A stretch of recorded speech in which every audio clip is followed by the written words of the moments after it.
Assalamualaikum warahmatullahi wabarakatuh. Salam sejahtera untuk kita semua. Semoga kita selalu keadaan sehat walafiat, tak kurang suatu apapun, karena itu merupakan nikmat yang sangat besar sekali ya di saat-saat seperti ini. Oke, terima kasih telah mampir di channel saya. Di kesempatan kali ini kita akan melanjutkan materi kita dalam akuntansi manajemen. Kita mempelajari mengenai Computer Integrated Manufacturing atau biasa sering disebut dengan CIM. Nah, materi ini sangat penting sekali untuk Anda kuasai. Karena apa?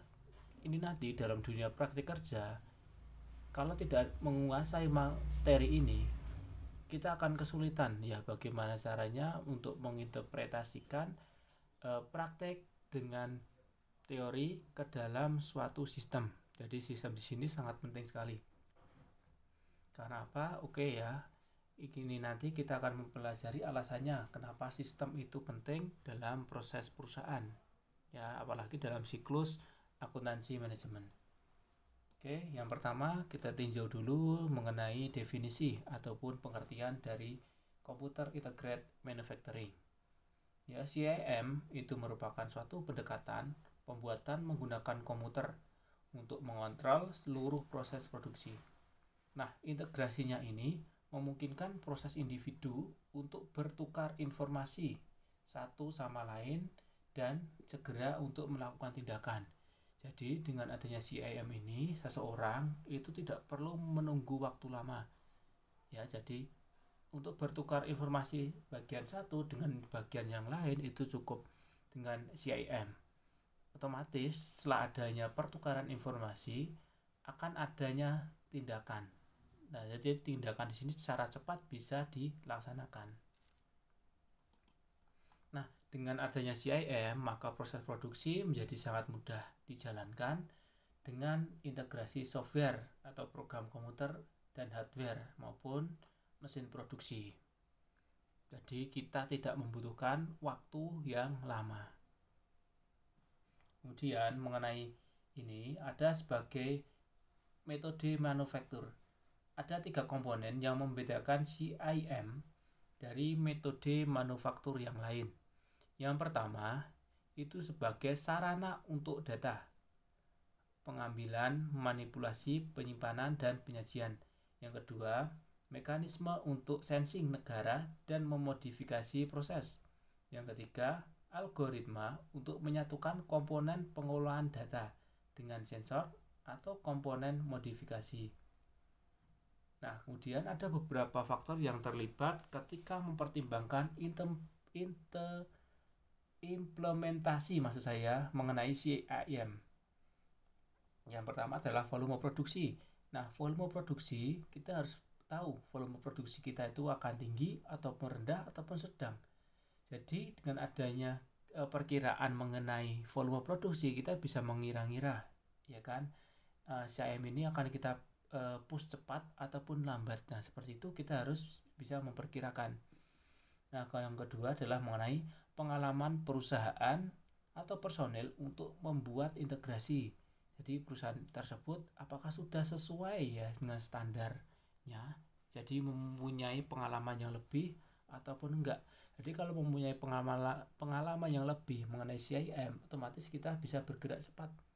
Tapi kalau perusahaan tersebut CIM-nya itu kurang, pengalamannya itu kurang, otomatis kita harus bertindaknya dengan cara kita harus update data, kemudian kita harus melakukan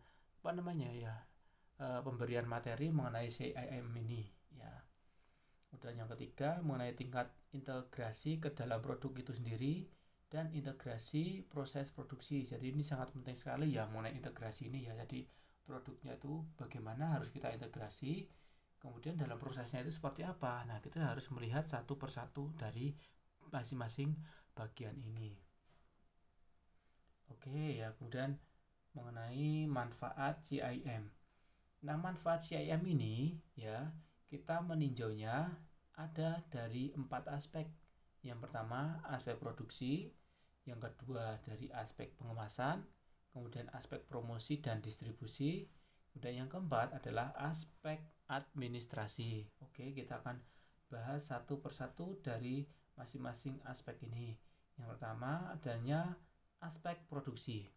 Jadi di dalam industri besar-besar yang menghasilkan jumlah produk dalam skala besar tidak mungkin jika proses produksinya dilakukan secara manual.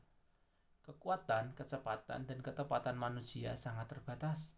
Berbeda dengan mesin yang memang sudah dibuat sedemikian rupa untuk dapat melakukan pekerjaan dengan cepat dan tepat.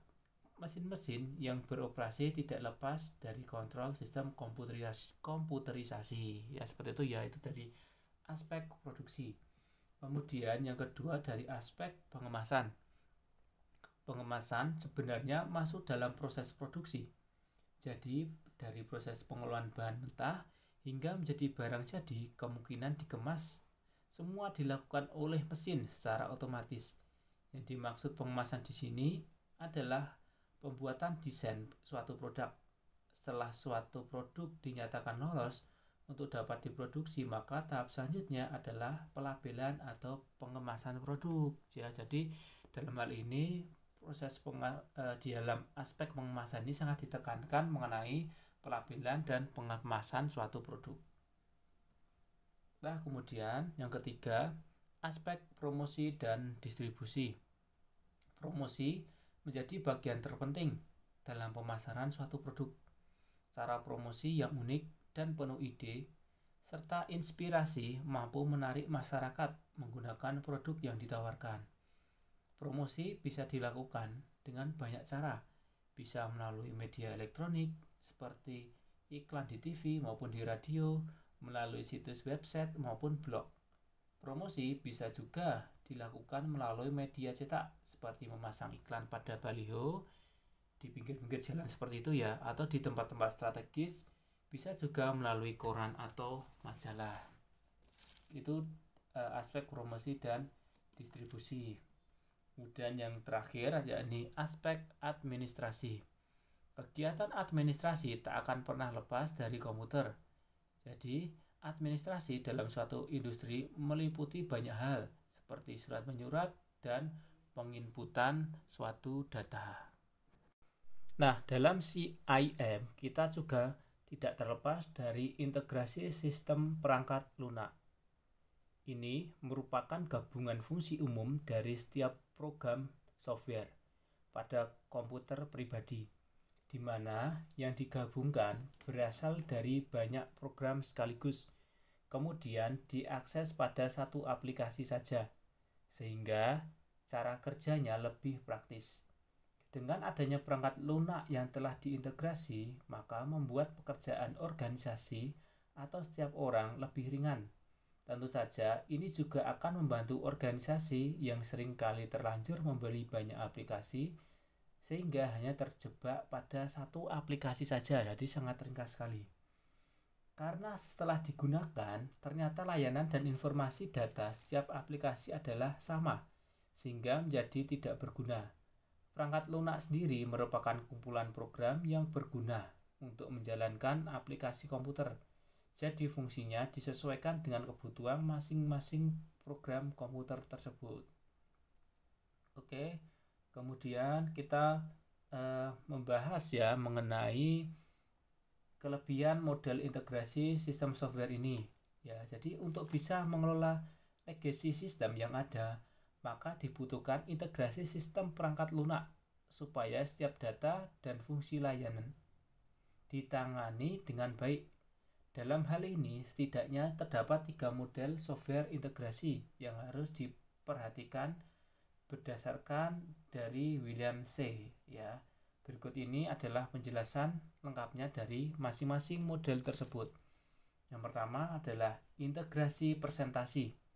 Kelebihannya adalah biaya dan resikonya rendah. Selain itu, teknologinya juga lebih stabil, sehingga mudah dipraktikkan.